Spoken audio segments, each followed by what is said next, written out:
Hi students, welcome to Nagaraju biology. ఈరోజు మనం చెప్పుకోబోయే క్వశ్చన్ వచ్చేసి ఇంటర్మీడియట్ సెకండ్ ఇయర్ జువాలజీలో 2 మార్క్స్ క్వశ్చన్.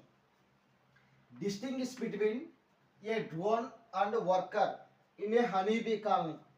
హనీబీ కాలనీలో డ్రోన్స్కి అలాగే వర్కర్స్ బీకి డిఫరెన్స్ అనేది చూసుకుందాం. ఒక తేనె తొట్టులో ఉన్నటువంటి కూలీ ఈగలకి అలాగే డ్రోన్స్కి మధ్య ఉన్నటువంటి difference. They developed from, drones అనేవి developed from unfertilized ova. Unfertilized అంటే ఫర్టిలైజేషన్ జరగనటువంటి ఓవాస్ నుంచి.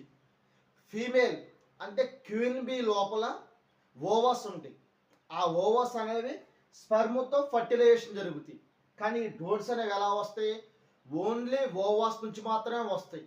మేల్ యొక్క స్పర్మ్ అనేది లేకుండా ఆ క్వీన్ బీ బాడీ లోపల ఉన్నటువంటి ఓవాస్ నుంచి మాత్రమే డ్రోన్స్ అనేవి ఫామ్ అవుతాయి.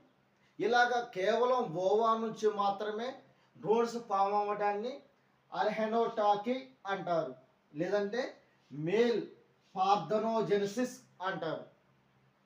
They are haploid fertile males. Haploid అంటే మేలు ఫీమేల్ క్రోమోజోమ్స్ కలవలేదు కాబట్టి హ్యాప్లాయిడ్ అంటారు. నార్మల్గా అయితే క్వీన్ బీ కానీ అలాగే వీటికి వర్కర్స్ కానీ 32 క్రోమోజోమ్స్ అనే ఉంటాయి. కానీ ఈ డ్రోన్స్కి వచ్చేసరికల్లా కేవలం 16 క్రోమోజోమ్స్ మాత్రమే ఉంటాయి. 16 క్రోమోజోమ్స్ మాత్రమే ఉంటాయి కాబట్టి పేర్స్ అనేవి లేవు కాబట్టి హ్యాప్లాయిడ్ అంటారు. కానీ ఫర్టిలైల్ అంటే ఫర్టిలైజేషన్ జరపగలుగుతాయి. ఈ డ్రోన్స్ అనేవి క్వీన్ బీతో రిప్రొడక్షన్ అనేది జరపగలుగుతాయి. ఇది దీని గురించి, డ్రోన్స్ గురించి.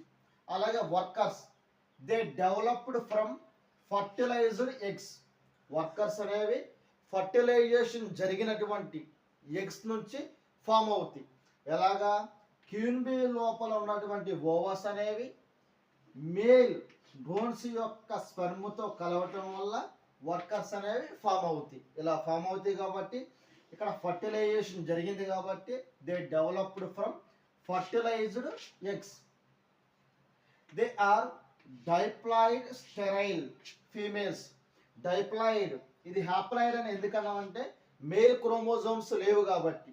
ఇక్కడ మేల్ క్రోమోజోమ్స్ కూడా ఉండేవి కాబట్టి డైప్లాయిడ్ అంటారు. ఇవి ఫీమేల్స్. ఇంకా స్టెరైల్స్, ఇవి ఎటువంటి పిల్లలను కూడా పెట్టవు. ఓన్లీ క్వీన్ బీ మాత్రమే బేబీస్ని పెడుతుంది. ఇవి అనేవి స్టెరైల్ ఫీమేల్స్ అనేవి బేబీస్ని పెట్టవు. ఇది రెండింటి మధ్య ఉన్నటువంటి డిఫరెన్స్.